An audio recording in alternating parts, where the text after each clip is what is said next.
Bienvenue dans Histoire, Rêve et Merveille. Prépare-toi pour un merveilleux voyage. Ouvre grand ton imagination. L'histoire peut commencer. Dans un petit village tranquille, au bout d'un chemin bordé de fleurs sauvages, vivait un petit garçon nommé Isaac. Il avait de grands yeux curieux, toujours prêt à découvrir des mystères, et une imagination aussi vaste que le ciel. Derrière sa maison, il y avait un jardin un peu sauvage, avec de l'herbe folle, des pommes tombées au sol, et surtout un vieux mur de pierre, couvert de mousse et de lierre. Un mur si ancien qu'on aurait dit qu'il avait toujours été là, gardien silencieux de 1000 secrets. Un matin, alors qu'il jouait à lancer un ballon contre le mur, Isaac s'arrêta net. Qu'est-ce que c'était ? Il avait cru entendre un chuchotement. Il approcha timidement. Rien. Le vent ? Une branche ? Mais quand il colla son oreille contre les pierres tièdes du mur, il l'entendit à nouveau. Un tout petit murmure comme une voix, très lointaine. « Tu m'entends » Isaac sursauta, le cœur battant. Il recula, regarda autour de lui. Personne. Il retourna contre le mur, curieux. « Qui parle » chuchota-t-il. Et la voix répondit, douce comme un souffle de brise. « Je suis un secret, un souvenir d'enfant. » Chaque jour après cela, Isaac retournait voir le mur. Il collait son oreille et écoutait. Parfois, il entendait des rires. Parfois, des chansons.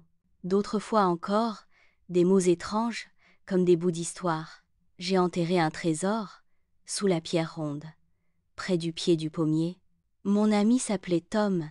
Isaac était fasciné. Il sentait que ce mur avait vécu, qu'il gardait dans ses pierres le souffle d'un autre temps. Un soir, il prit une petite pelle et alla au jardin. Il chercha longtemps la pierre ronde. Il creusa un peu, puis un peu plus. Et soudain, clink! La pelle heurta quelque chose. Un petit coffret de bois, tout usé par le temps, apparut sous la terre. Isaac le sortit avec précaution, le cœur battant comme un tambour. Il l'ouvrit.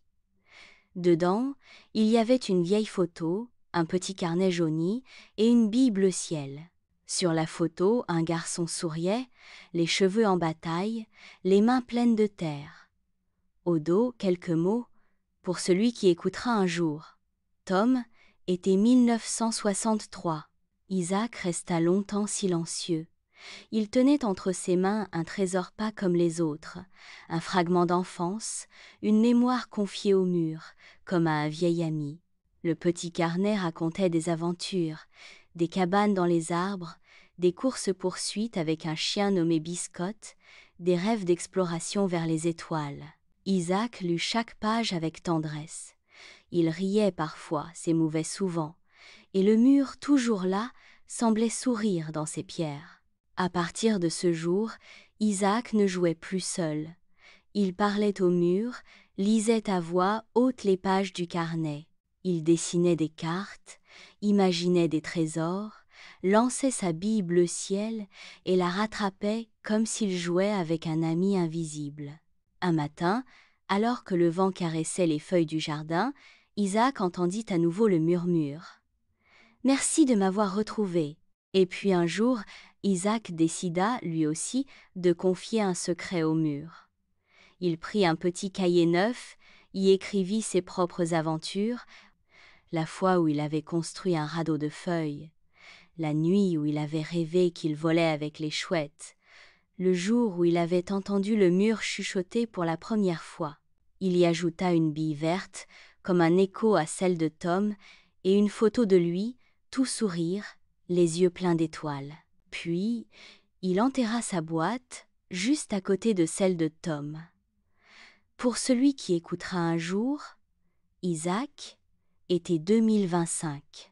Le mur, silencieux, semblait garder le secret. Mais quand le vent soufflait doucement et que le jardin devenait calme comme une berceuse, On aurait presque pu l'entendre murmurer « L'enfance ne disparaît jamais vraiment. Elle se cache juste entre les pierres et attend qu'on l'écoute. » Et depuis ce jour, chaque enfant qui passe près du mur sent quelque chose. Un frisson de mystère, un souffle d'histoire, et peut-être, s'il tend bien l'oreille, un chuchotement tout doux. C'est la fin de notre histoire, mais le rêve continue. Un petit dessin magique t'attend dans la description. Si l'histoire t'a plu, abonne-toi et rejoins-nous pour de nouvelles aventures magiques d'histoire, de rêves et de merveilles. À très bientôt!